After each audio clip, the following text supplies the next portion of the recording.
റസൂൽ നിങ്ങൾക്കായി അള്ളാഹുവിൽ നിന്ന് എന്തൊന്ന് കൊണ്ടുവന്നുവോ അത് നിങ്ങൾ സ്വീകരിക്കണം.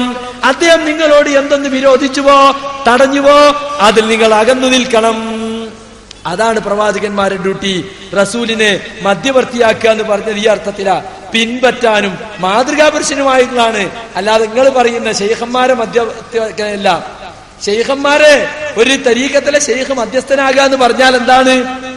ശൈഖ് അള്ളാഹുവിൽ ലയിക്കുകയാണ്. അതുകൊണ്ട് ശൈഖിനോട് തേടിയാലും അള്ളാഹിനോട് തേടുന്നതിന് തുല്യം തന്നെയാണ്. അള്ളാഹിനെ വിളിച്ചാൽ വിളി കേൾക്കുന്നത് ശൈഖാണ്, ശൈഖിനെ വിളിച്ചാൽ വിളി കേൾക്കുന്ന അള്ളാഹുവാണ്. ഇത് അബ്സർത്തനി അബ്സർത്തന, നീ എന്നെ കണ്ടാൽ അള്ളാഹുവിനെ എന്നെയും കണ്ടു അല്ലേ? ഞാനും അള്ളാഹുവും ഒന്ന് തന്നെ എന്ന് പറയുന്ന ശൈഖന്മാരെ പോലെ ഒരൊറ്റ നബി സംസാരിച്ചിട്ടുണ്ടോ? എവിടുന്ന് കിട്ടി നിങ്ങൾക്ക് ഈ അദ്വൈതവാദം? പ്രവാചകന്മാരെ പോലും അദ്വൈതവാദികളാക്കുകയാണ്. പ്രവാചകന്മാരെ ദുആ നിങ്ങൾ എടുത്തു നോക്കൂ.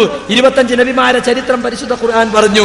ജീവിതത്തിന്റെ വിവിധ ഘട്ടങ്ങളിൽ അവർ നടത്തിയ ദുആകൾ, പ്രാർത്ഥനകൾ പറഞ്ഞു. ഇസ്ലാം മധ്യവർത്തികളുടെ മതമാണെങ്കിൽ, പ്രാർത്ഥനയിൽ മധ്യവർത്തി വേണമെങ്കിൽ, ഇബാദത്തിൽ മധ്യവർത്തി വേണമെങ്കിൽ അത് നമുക്ക് മാതൃകയായി കാണിച്ചു തരേണ്ടത് അള്ളാഹുവിന്റെ പ്രവാചകന്മാരാണ്. അവർ മധ്യവർത്തികളെ നിർത്തിയോ? നൂഹ് നബി പ്രാർത്ഥിച്ചപ്പോ ആദം നബിയെ മധ്യവർത്തിയാക്കിയോ? ഇബ്രാഹിം നബി ദുആ ചെയ്തപ്പോ നൂഹ് നബിയെ മധ്യവർത്തിയാക്കിയോ? ഇസ്മായിൽ നബി പ്രാർത്ഥിച്ചപ്പോ ഇബ്രാഹിം നബിയെ മധ്യവർത്തിയാക്കിയോ? മൂസ നബിയും ഈസ നബിയും പ്രാർത്ഥിച്ചപ്പോ തന്റെ മുമ്പ് കഴിഞ്ഞുപോയ ഏതെങ്കിലും അമ്പിയാക്കളെ മധ്യവർത്തിയാക്കിയോ? മുഹമ്മദ് മുസ്തഫ സല്ലല്ലാഹു അലൈഹി വസല്ലം ദുആകൾ ദിക്റുകൾ പഠിപ്പിച്ചില്ലേ? അതിലേതെങ്കിലും നബിമാരെ മധ്യവർത്തിയാക്കിയ ദുആ ഉണ്ടോ? സ്വഹീഹായ ഒരൊറ്റ ഹദീസിലും ആർക്കും കാണിക്കാൻ സാധ്യമല്ല. സഹാബികളോ, നബിമാരുടെ കൂടെ ജീവിച്ച സഹാബികള് നബിയോട് ദുആ ചെയ്യാൻ ആവശ്യപ്പെട്ടിട്ടുണ്ട്. മഴയില്ലാതെ കഷ്ടപ്പെടുമ്പോ റസൂലേ ഇതാ വരൾച്ച കൊണ്ട് ആളുകൾ നശിക്കുന്നു, മൃഗങ്ങൾ ചാവുന്നു, അവിടുന്ന് ഒന്ന് ദുആ ചെയ്യണമെന്ന് പറഞ്ഞിട്ടുണ്ട്. പല സന്ദർഭങ്ങളിൽ നബിയോട് ദുആ ചെയ്യാൻ ആവശ്യപ്പെട്ടിട്ടുണ്ട്.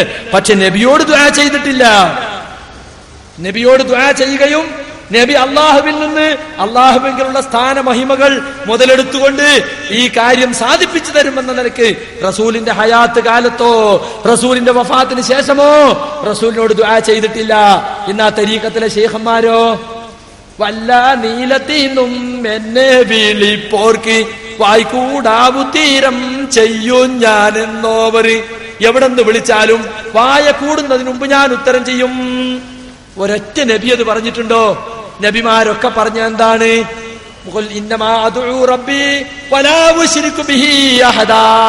ഞാൻ എന്റെ റബ്ബിനോട് മാത്രമേ ദുആ ചെയ്യുകയുള്ളൂ, അവനോട് കൂടെ ഞാൻ ആരെയും പങ്കു ചേർക്കുന്നതേ അല്ല. അതാണ് പ്രവാചകന്മാര് പഠിപ്പിച്ച തത്വം. എല്ലാ അമ്പിയാക്കളും പഠിപ്പിച്ച തത്വം അതായിരുന്നു. ദുആ അല്ലാഹുവിന് മാത്രം എന്നാണ് അവർ പഠിപ്പിച്ചത്. യാ അയ്യുഹന്നാസ് തൂബൂ ഇലല്ലാഹി വസ്തഗ്ഫിറൂഹു ഫഇന്നി അതൂബു ഫിൽ യൗമി 100 മറ. റസൂലുള്ളാഹി സ്വല്ലല്ലാഹു അലൈഹി വസല്ലം പറഞ്ഞു, മനുഷ്യരെ നിങ്ങൾ അല്ലാഹുവിലേക്ക് ഖേദിച്ചു മടങ്ങിക്കൊള്ളുവീൻ, അവനോട് നിങ്ങൾ പൊറുക്കല്ല ചോദിക്കുവീൻ. ഞാൻ തന്നെ ഒരു ദിവസം 100ഓളം തവണ അല്ലാഹുവിലേക്ക് ഖേദിച്ചു മടങ്ങുന്നുണ്ട്. ബദർ യുദ്ധം നടക്കാൻ പോവാണ്. കരഞ്ഞു കലകിയ കണ്ണുകളുമായി റസൂൽ ദുആ ചെയ്യുന്നത് കാണുന്നു. രാത്രിയിൽ അവിടെ നിന്ന് നമസ്കരിക്കുന്നു, കാലിൽ നീരുവെട്ടുവോളം പ്രാർത്ഥിക്കുന്നു. അപ്പോൾ ആയിഷ റളിയല്ലാഹു അൻഹ ചോദിക്കുന്നു, പാപങ്ങളെല്ലാം പൊറുക്കപ്പെട്ട റസൂലേ, അവിടുന്ന് എന്തിനാണ് അല്ലാഹുവിനോട് ഇങ്ങനെ ദുആ ചെയ്യുന്നത്? എന്തിനാണ് ഇങ്ങനെ നമസ്കരിക്കുന്നത്, കഷ്ടപ്പെടുന്നത്? അഫലാ ഉഹിബ്ബു അൻ നകൂന അബ്ദൻ ശകൂറാ. ആയിഷ, അല്ലാഹു ചെയ്ത അനുഗ്രഹങ്ങൾക്ക് കൂടുതൽ നന്ദി കാണിക്കുന്ന ഒരു അടിമയാകാൻ എനിക്ക് ആഗ്രഹിച്ചുകൂടെ, എനിക്ക് ഇഷ്ടപ്പെട്ടുകൂടെ? ഇതായിരുന്നു പ്രവാചകന്മാർ. വകാനൂ യദ്ഊനനാ റഗബൻ വറഹബാ.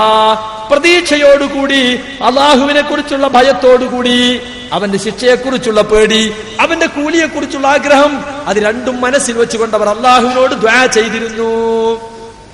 അവരല്ലാഹിനോട് ദുആ ചെയ്തിരുന്നു. ഇതുപോലെ നിങ്ങളും അല്ലാഹിനോട് ദുആ ചെയ്യണം എന്ന് പഠിപ്പിക്കാണ് അവർ ജനങ്ങളെ ചെയ്തത്.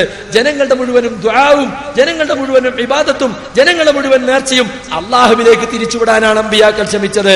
ഞങ്ങളോട് ചോദിച്ചോളൂ, പറഞ്ഞു, ഉദ്ഉനി അസ്തജിബ് ലക്കും, എന്നെ വിളിച്ചു തേടിക്കോളി, ഞാൻ നിങ്ങൾക്ക് ഉത്തരം ചെയ്യാൻ. അല്ലാഹുവല്ലാതെ ലോകത്ത് ഏതെങ്കിലും അള്ളാഹുവിന്റെ പ്രവാചകന്മാർ പറഞ്ഞിട്ടുണ്ടോ? നിങ്ങൾ പറയുന്ന തരീഖത്തിലെ ശൈഖന്മാരെ പോലുള്ള മധ്യസ്ഥന്മാർ, മധ്യവർത്തികളായിരുന്നു അമ്പിയാക്കളെങ്കിൽ അവർ പറയേണ്ടത് എന്താണ്? ഞങ്ങളെ വിളിച്ചു തേടിക്കോളൂ, ഞങ്ങൾ അള്ളാഹുവിന്റെ സ്ഥാനമുള്ളവരാണ്, ഞങ്ങൾ അള്ളാഹുവിൽ ലയിച്ചവരാണ്, ഞങ്ങൾ അള്ളാഹുവിന്റെ അംശങ്ങളാണ്, ഞങ്ങൾ അള്ളാഹുവിന്റെ അവതാരങ്ങളാണ്. എല്ലാ നബിമാരിലും അള്ളാഹു അവതരിച്ചിട്ടുണ്ടെന്ന അവതാരവാദം നിങ്ങൾക്കില്ലേ? അക്ബരിയ തരീഖത്തില് ഫരീദ് ബാബ ഈരാറ്റുപേട്ടയുടെ വഹദത്ത് മാല ഉദ്ധരിച്ച് ഞാൻ പറഞ്ഞില്ലേ കഴിഞ്ഞ ആഴ്ച, നിങ്ങൾ അതിന് മറുപടി പറഞ്ഞു. ഇബ്നു അറബി വലിയ ആളാണെന്ന് വലിയ വായിൽ പറഞ്ഞത് കൊണ്ട് ഇബ്നു അറബി നല്ല ആളാവോ? നിങ്ങളെ തൗഹീദ് അള്ളാഹും സൃഷ്ടിയും യോജിച്ചൊന്നാകലാണ്. അത് ശങ്കരാചാര്യരുടെ അദ്വൈതമാണ്, ശ്രീനാരായണ ഗുരു പഠിപ്പിച്ച അദ്വൈതമാണ് എന്ന് ഞാൻ പറഞ്ഞില്ലേ? നിങ്ങൾ ഗണ്ണിച്ചോ?